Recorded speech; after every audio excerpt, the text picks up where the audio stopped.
Welcome back to the Oscar Project Podcast, the show where I discuss Oscar-nominated films year by year.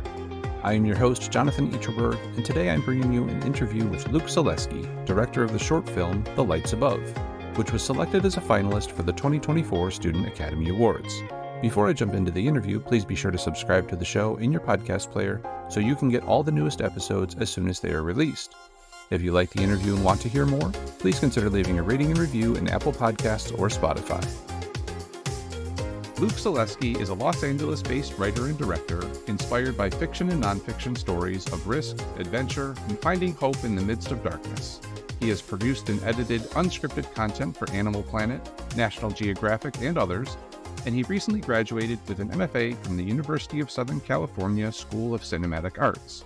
His work is screened across the country, including his recent short, Fixer, which won the Best Comics-Oriented Film Award at San Diego Comic-Con International in 2023. Luke joins me on the podcast to talk about his latest film, The Lights Above, which was selected as a finalist in the narrative category of the 2024 Student Academy Awards. Luke, welcome to the show. Thank you, Jonathan. So we'll jump right in. Your film is a period piece. It's set in Los Angeles in early 1942, but it also brings in some science fiction elements as well. What was the inspiration for the film, and where did you come up with the idea to blend these two genres together? So the film is loosely inspired by a true historical event called the Battle of Los Angeles, which took place in February 25th, 1942. And that's kind of a pivotal part of my film. And I learned about this, I think, maybe from the advertising for that movie, The Battle of Los Angeles, that came out in like 2011 or somewhere around there. They were advertising it using images from this event. And, I had just moved to Los Angeles and I was just so fascinated by this. Like, what is this event? And even Spielberg had made a movie loosely inspired by this event as well. I just found it so interesting. And I was like, why isn't there more of a direct connection to this in a film? And obviously I would have loved to show the event itself, but being a student budget production couldn't quite make that happen. So, I had my film take place in the aftermath of it. And I think as far as it goes with blending genres, I love Spielberg movies and, a lot of these big high concept blockbusters. And I feel like the most effective ones do have an element of blending genres. I mean, you look at E.T. and it's like, yeah, there's like this sci-fi alien story, but it really at its core, it's a coming of age story of a boy who's learning to find friendship and family and be his own man. That was a little bit of where I went with it. It's like you've got the plot point, but you really need to have the story and the emotional core of it beyond that, and that's where I leaned a little more into the dramatic element of it. Makes sense. If it's good enough for Spielberg, it's good enough for you, right? Yeah. Now you have two main characters, Smith and Ken, played by John Ryan McLaughlin and Jonathan Tanigaki, respectively. What was the casting process like for these two characters? Did you find them separately, or were they cast based on how they kind of played against each other on the screen? Going to Ken, we were having a tough time finding many Japanese actors or Japanese American actors in Los Angeles. So if any of them are listening, it's a great time to move to LA and get into acting. And we did find a few, but just wasn't quite where we wanted it to be. So I actually searched Instagram. I found Jonathan on Instagram, and he was already kind of getting quite a bit of work, but I was like, well, maybe he'll take a shot with this, And so I DM'd him and he was interested in auditioning. So he actually came out and auditioned, and we also had a last minute dropout for the character of Smith. We had kind of picked where we wanted to go, but that didn't end up working out, very last minute. And we had like a week before shooting that we had to basically fill that spot. And so my casting director was scrambling, and she was like, I think I have an idea for you, and ended up sending me John Ryan McLaughlin, and he loved the script, and we just clicked instantly, and I knew this guy was perfect for it. So it ended up being the absolute best situation for the casting. Fill that spot. That's good. It's always nice when they can work well together, especially when you have a last minute change like that. Absolutely. Now, for a film that's not even 20 minutes long, I imagine this was a pretty involved shoot. You've got multiple locations, from the newsroom, the dark room where they look at some pictures together, and then obviously you have that beautiful whole desert sequence in the second half of the film. What other challenges did you face in tackling a film this broad while also keeping it to a relatively short runtime? Yeah, I mean, most of that's in the writing. You're writing it, and I'm always trying to think of what's the cinematic experience going to be. And a lot of that does, for me, come from, different locations. And I didn't want it to feel like a short film that's just self-contained in one room kind of thing. I mean, I've seen phenomenal shorts that do that, but I just knew that I couldn't sustain a film like that. And so I really wanted to get as much in there as I could, but, find a way to advance the story. So I can't remember who I heard this from, but one technique that I heard was you have a scene that's plot, and then you follow it with a scene that's character, and then you follow it with a scene that's plot, and then character. And so I kind of, if you analyze my movie, I kind of do that throughout the film so that, as soon as you start getting too heavy into the plot, you're pulled back into the emotional core of the characters and vice versa. And so as long as I figured out I could complete both of those story arcs, then I figured these were kind of the positions and locations in time that, these characters needed to be to get through that. Right. And I like the way you did that. I think that really comes across how you spend time. I think it's in the car on the way out into the desert. They're talking about their families and kind of getting to know each other a little bit. And then the next there's some action and some things going on that advance the plot. So I think that really does work well. Yeah. I mentioned it a little bit before, but I think the production design of the film was really wonderful. I really felt like it fit in with the early parts of the United States involvement in World War II. What other resources did you bring to that period, to bring that period to life in your film, in terms of the furniture that you see, the design of the newsroom, things like that? What else did you use to try and make that a reality? Yeah, that's a good question. I mean, so I got to give credit to my amazing production designers, Yao Wen and Frank Duan. Both were students at USC at the same time I was making this film, and just did an absolutely phenomenal job. So they sourced from different studios. They looked at different studios and went through their prop list and furniture list. And then I helped them and the producers, and we spent like a month just literally scouring Facebook Marketplace, Craigslist for free or cheap furniture items and loading up a U-Haul. And then we had a storage unit right by the USC campus that we just loaded everything into. And it was, I don't recommend it, but if you've got to save money, that's the way to do it. And honestly, people were giving away these just incredible desks that, like, we had these beautiful wooden desks, real oak wood, just with the texture and everything in it. These desks were actually made in the 40s or 50s, and it was amazing that people were just giving them away for free. And I feel like that even just having aged stuff, it just creates so much texture in a scene. And so I was just really big on just put stuff anywhere. We had the luxury also of part of the story takes place in a newspaper publishing house, and so it was like, oh, if there's an empty area, let's just throw some paper over there, just wrinkle up some old newspapers, throw it in a basket, and it just they did an amazing job. I'm so impressed with the work they did, and also I'll give credit to my cinematographer, Young Lee, because a big part of it too is the DP really helping to narrow down what's the angle going to be, what's the depth of field going to be, how much of what's in the scene are we going to see. So I think working together as a team, we really did the best we could with that. Yeah, that's fantastic. And obviously, one of the big things, I'd be remiss if I didn't ask about the beautiful car featured in the film on their drive out into the desert. It's a beautiful yellow. I'm not sure the year, the make of the model, but where did you find such a lovely vehicle, and also get the owner's permission to drive it in your film? Okay, so the car is a 1939 yellow Cadillac convertible. So we were actually scouting locations for the desert location, And so we're out in near Mojave, California, off of the 395 freeway. So it's pretty far up there, 2 hours out of LA.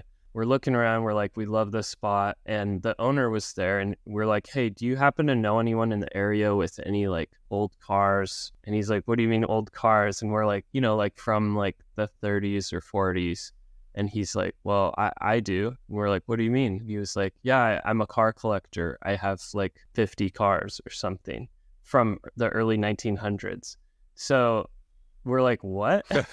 So literally jump forward 2 days forward, we're in Pasadena at his place, and he literally has his own like car museum, almost like private car museum on his lot, on his behind his house, with cars from the 1900s that have been in like all sorts of old movies or movies that took place in the 1900s, and Oh we my see goodness. this That's perfect. Cadillac, and we were just like, this is the car. Like, so we had to, we had to work him a bit to figure out how we could make this work. And he ended up being able to get it on a trailer and taking it out to his property there for us.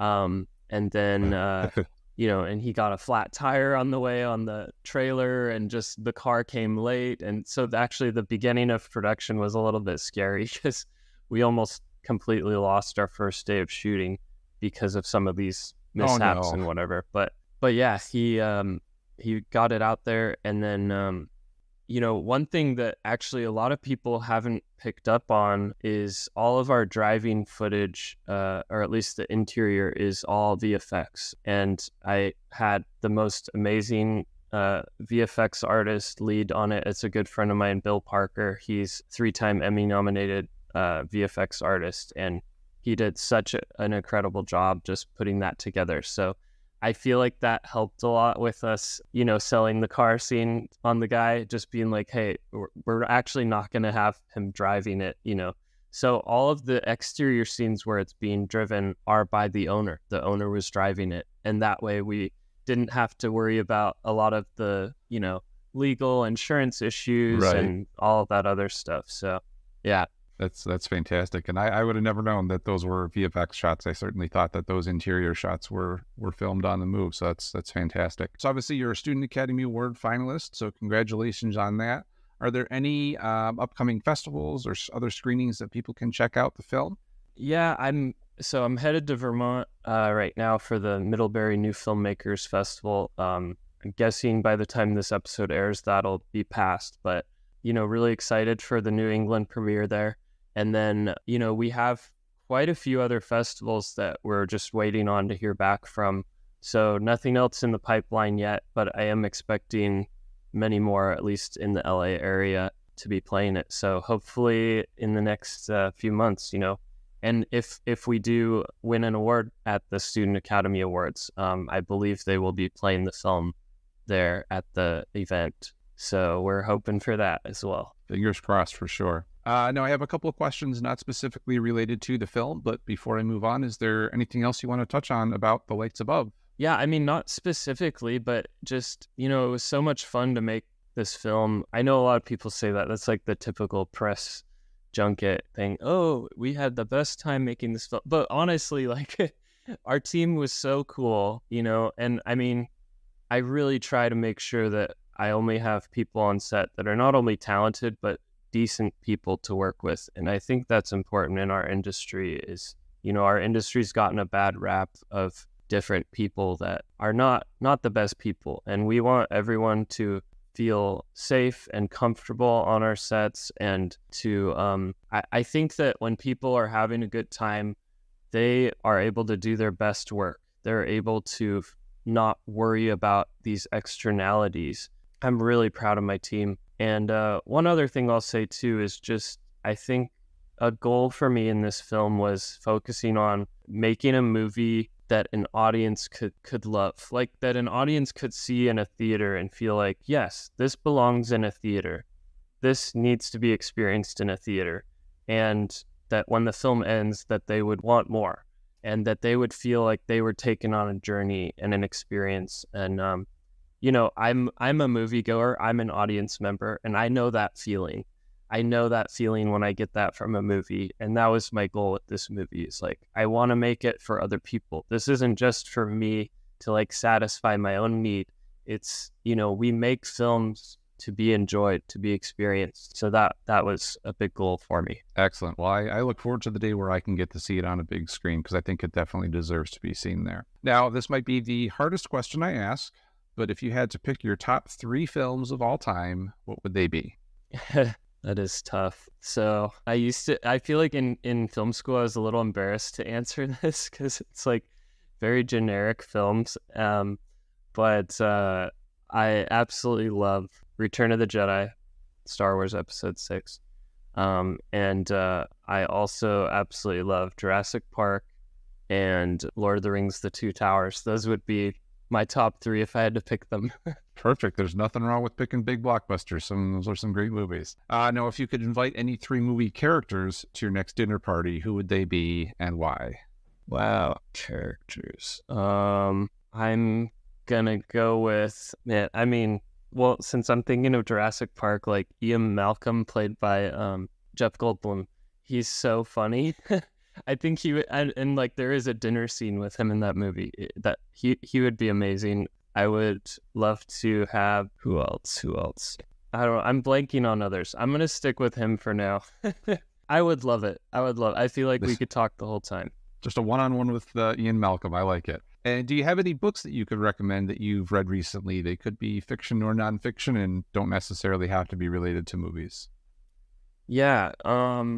I recently read for the first time Dracula by Bram Stoker, and I was blown away by it. I don't even really like horror that much, but it was so thrilling. It was so well done. I felt like it had amazing characters, and I couldn't believe I was just now discovering this book. If you have not read Dracula, you need to read it. It's so freaking good.